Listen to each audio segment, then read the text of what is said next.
Hey everyone, and welcome back to the channel. So today we're going to take a full look at the 2022 Kia Stinger GT2 rear-wheel drive. This model is finished off in Chroma red with an MSRP just over $53,000. To start off today's review, let's look at what powers this Kia Stinger. Underneath the hood is a 3.3 liter twin turbo V6 engine paired to the 8-speed automatic transmission. It pumps out 368 horsepower, around 6,000 RPM, and 376 pound-feet of torque as low as 1,300 RPM. Like I mentioned, this model is rear-wheel drive. All-wheel drive is available, however. It weighs in right around 3,800 pounds. It'll do 0 to 60 in 4.4 seconds, up to its top speed of 167 miles an hour. And it has a fuel capacity of 15.8 gallons. You'll expect the fuel economy to be around 18 miles per gallon in the city and 25 out on the highway. This has a wheelbase of 114.4 inches. Its overall length is 190.2. It has a width of 73.6 and a height of 55.1 inches. As we move on now to the exterior styling for this Kia Stinger, let's start off with all the black chrome for this specific model. It's on the surround for the grille. Even on all of the cutouts, there are some small trim pieces where you can see that same color. A lot of cutouts provide cooling to this engine. It even has a forward-facing sensor nicely incorporated right in the middle, as well as a forward-facing camera. The Kia badge is even finished off in brushed aluminum. And this even has LED headlights, DRLs, and turn signals. The turn signals have a really unique design in the lower section of the housing, and then the DRL is right in the middle. Headlights and high beams are on the top. Pretty sleek housing, looks great with all of the lines surrounding the bodywork just underneath it. There's even more black chrome in the lower section of the bumper, a lot more cutouts, and this model even has functional air inlets in the bumpers, which will provide even more aerodynamics, and it'll channel the airflow around the front tires as well. This does have forward-facing parking sensors, which are right in the middle, and then really clean lines coming down the hood with some trim pieces on both sides, just to give it more of that sporty look. And as we work our way to the side, it has a really nice set of 19-inch wheels. They are 8 inches wide up front, 8.5 inches in the rear, with a two-tone design and a multi-spoke pattern. And this model even has Brembo brakes. There's 6 pistons up front and single pistons in the rear. The front rotors measure in at 13.8 inches and 13.4 inches in the rear. There's another trim piece just behind that front tire, which is functional, so it ties in nicely with the bumper that I mentioned earlier, so the airflow can exit that trim piece. Really nice line in the lower section too for all of that airflow to exit the back of the vehicle. These side mirrors are power folding. They have more of that black chrome, as well as an integrated turn signal and a camera. And then this does have a sunroof finished off in gloss black in the front section to give it a really nice look with the windshield. There's more of that black chrome surrounding the window trim as well. And really nice lines run down the side, just giving it a flowing design. We have that hatchback style design in the rear. And then last up for the rear, this does have LED taillights, as well as the backup camera, all the parking sensors. There's gloss black in the lower diffuser, as well as the quad tip dual exhaust. There's also some fins right in the middle, just to add to more of that sporty design. So with the exterior wrapped up, let's move on to the cargo space now. This is power operated, so I can hold the button on the key fob, or use the button that's located underneath the Stinger logo. And with this opened up, there's a lot of space for you to put any items that you like in the back. Really nice flat surface. There's even a spare tire up underneath, so you just have to pull on this handle. There's all of the tools and equipment for that, as well as the spare tire, and a little bit of storage on both sides if you need to utilize that. And this also has a privacy cover, which you can remove when you take that out and fold down the back seats. With the hatchback design that this model has, definitely provides a lot of interior storage space for a lot of big items if you need to utilize it. And then with the push of a button, we can easily close up the rear hatch and move on to these back seats. So once I open up this door, the door panel has a really nice design, finished off in black leather with all of the gray stitching. This even has brushed aluminum surrounding the release handle. It's on the speaker covers. This model has the upgraded 15-speaker Harman Kardon sound system. The back seats are also heated, so it's great to see that addition. There's more leather on the grab handle and a little bit of storage in the lower section of the door. And the black leather continues onto these seats. Really nice insert running down them. Being heated, of course, it's all perforated. And at 5'10", I can work my way into these back seats where I have the front seat set at my height. I have plenty of room for my legs. There's also a net on each side to give you a little bit of extra storage if you need it. And as far as headroom goes, I have around 1 inch or so above my head. It's still a comfortable seat though. If you're any taller than me, it might be a little bit crammed, but it's definitely doable for 3 people in the back. And then right in the middle is the armrest, as well as 2 cup holders if you need to use those. And like I mentioned earlier, with the back seats being able to be folded down, you can get this angle at how much more storage you can put on this interior. And then this also has 2 air vents right in the middle, as well as the temperature adjustment. There's a 12 volt and a USB underneath that. So that way you can charge electronics from the back seats. Definitely a good amount of space. The dome lights are up in the middle. And then before we make it onto the front seats, this model does have remote start. So all you need to do is lock the vehicle on the side of the key fob, and then on this side here, you can hold on that button and it will automatically start up.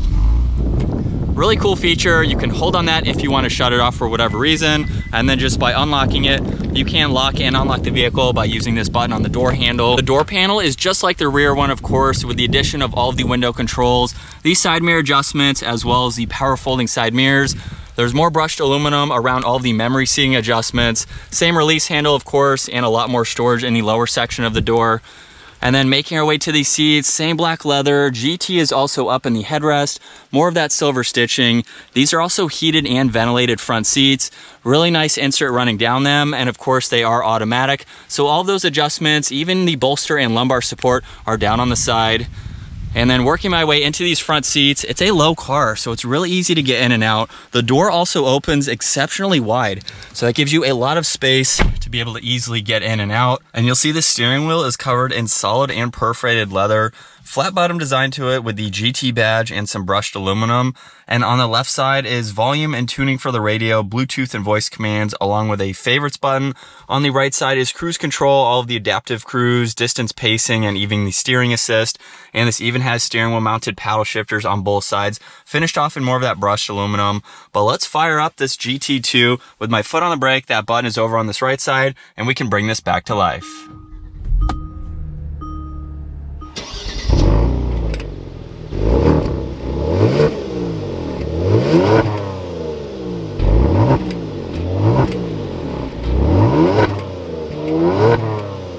And coming back to the gauge cluster, on the left side is the tach and the engine temperature. On the right side is the miles per hour and the fuel gauge. And then there's an LCD screen right in the middle where you can go through a lot more information using these 2 buttons over on the right side. So currently it's showing miles per hour. I can scroll down to the TPMS. We can also pull up some vital gauges just to have front and center, which is great to see. There's even all of the fuel information, as well as your average miles per hour, your distance, even the timer and auto stop. You can pull up the compass. There's also the driver attention warning, as well as your distance pacing that you can monitor. And then we're back to this screen here. So it's very helpful to have all of that right in the middle. And then over on the left side of the steering wheel, we have the hatchback release, as well as the fuel cap release, the lane keeping assist, and a dimmer switch for the gauges. There's more of that brush trim along with 1 air vent. And this does have the heads-up display. Currently, it's just showing the miles per hour. And then right in the middle, we have the 10.25-inch screen. It's a touchscreen system. There's a lot to go through. Currently, this is on the calm screen. So all we see is the outside temperature along with the radio and a little bit of the navigation along with the time. If I swipe over, these are all the icons available to go through. We can pull up the map to view that in full screen. Really great graphics to be able to see that. There's other things like phone and phone projection. That's how you can pair your phone to this system, obviously. You can go into the climate controls, the radio, there's valet mode, and a few other settings on that last one there. And then underneath that, the entire dash here is covered in leather going all the way to the passenger side with 3 air vents right in the middle. And then underneath that, there are some physical buttons for that screen. So if you want to get shortcuts to your map or pull up your radio, you can push on those and have that pull up. Power and volume for the radio is on the left side, tuning is on the right side. Really nice to see all of those are finished off in brushed aluminum. And then at the very bottom are all the physical buttons for the climate controls. Now, as I mentioned earlier, you can go into the system and go through all of that and set it up on the system, but it's really nice to have these down below. Fan speed is right in the middle, where you like the air to go. We have temperature for driver and passenger, which you can sync, so this does have a dual zone. Front and rear defrosters are also there, along with some other recirc buttons. And then underneath that, you can see all of this brushed aluminum. If I open up this compartment, this does have wireless charging. So that pad is on the right side. There's also a USB and a 12 volt and a little bit of storage. And then behind that are 2 cup holders. And then we have the leather wrap shifter. The release is on the left side. If I push this forwards, that is for reverse. You'll see the top down view as well as the backup camera. And there's a few different settings just with different angles that you'd like to see. If I put the vehicle into drive now, we can pull up the forward facing camera camera. It also has a top-down view. You will always see that over on that right side. So it's really nice to have that amount of visibility. And then park is over on that left side there. We have the electronic parking brake just behind that, along with the auto hold and traction control. And then the dial in the middle is for the different driving modes. So this has Smart, Eco, Comfort, Sport, and a custom setting. And you can go into the center screen to further customize that setting. Behind that are the heated and ventilated seat controls, which is great to see. The parking sensors can be turned on and off, as well as the engine start stop. And there's a shortcut to that camera system. So if you need to pull that up, if you're in park like we are right now and you want to have that on, you can do so. In the center armrest, there is plenty of room for anything you want to place here. There's a small tray in the back. Even this one that is slightly visible when you have that closed, you can store a few things there if needed. Of course, it's finished off in leather. And then over on the passenger side is the glove box with plenty of room for all of that information. We'll take one last look at these seats. And like I mentioned earlier, this does have a sunroof. All of that is automatic. So we have the sunshade. You can also open up the sunshade and the sunroof at the same time just by pushing that button all the way back. It will automatically do that, which is great. And then up top are also the dome lights. We have a few call buttons in front of that. All right, so getting behind the wheel of the Kia Stinger now, we are going to start off with launch control. So I have it in sport mode. I am currently shutting everything off with my foot on the brake. Here we go.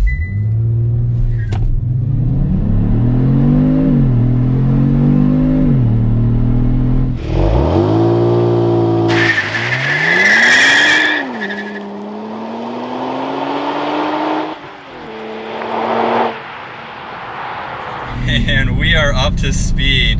This is definitely a quick car. It weighs around 3,800 pounds, as I mentioned earlier, and even rear wheel drive. I spun once for the other take that I did, but for this one, I didn't have much wheel spin, so I think I was just in a little bit different of a surface for the first one that I did.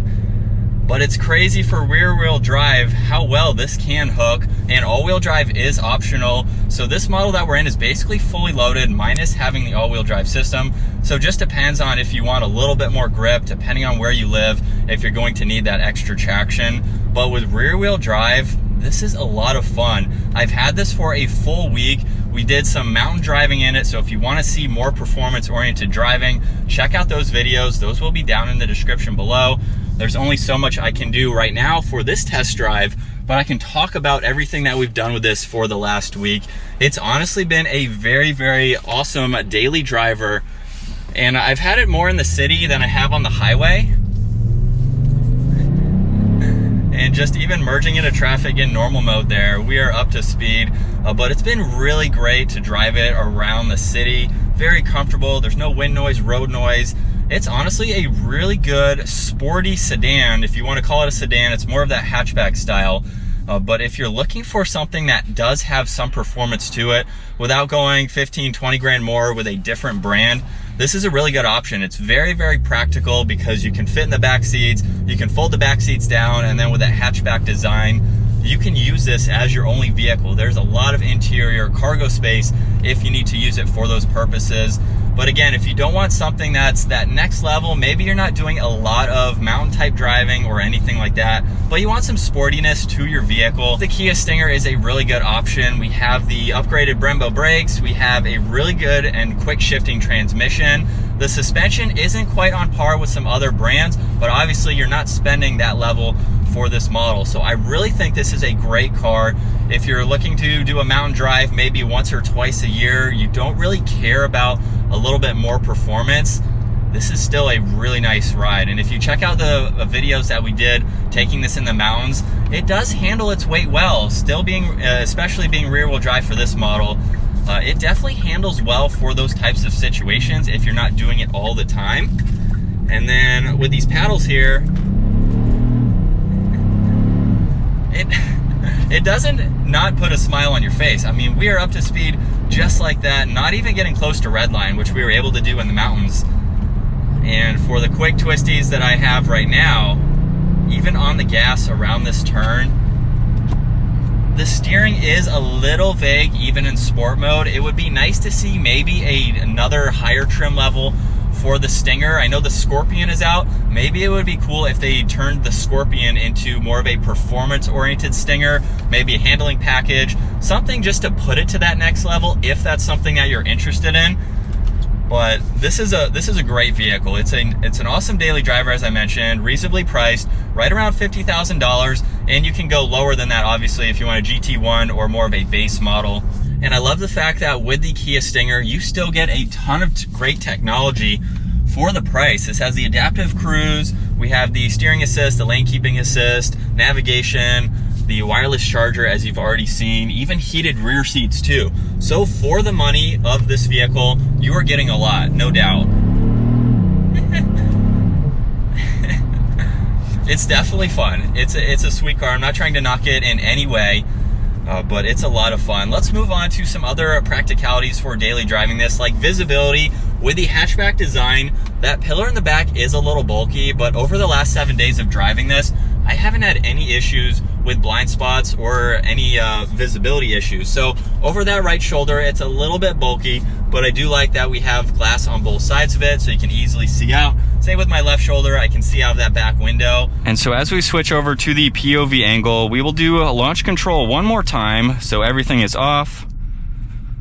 And here we go.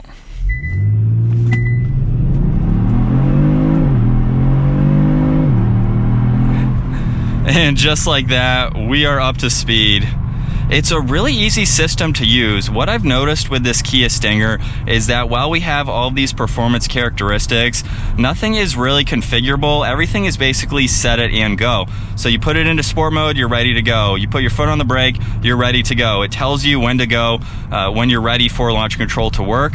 So there's nothing configurable as far as going into the transmission, the suspension, the brakes, anything like that. It's pretty much just set it and go. And I like that. For the money, that's what you would expect. But it's really, really easy to go through everything. So again, if you're not looking for that next level performance, you just want something that you can hop into, you can set it to that setting that it's already at, you can just put it there and you are ready to go. So it's really, really easy to use all of this, and it still gives you that fun factor. This is a fun vehicle to drive. I've definitely had a blast with it. And then real quick, visibility from this angle, you can get another look at that pillar. Again, not too bulky for the size. I can see over that left shoulder, and then with the turn signal on currently, you can see that camera view. Obviously it's not helpful right now, but just to show you. But I think that's gonna wrap it up for this walk around review and test drive behind the wheel of the 2022 Kia Stinger GT2 rear wheel drive. I hope you enjoyed today's video. Make sure you check out all the other content that we did on this Kia Stinger. Give the video a huge thumbs up if you enjoyed it, and consider smashing that subscribe button so you don't miss out on our daily uploads. And I will see you all in the next video.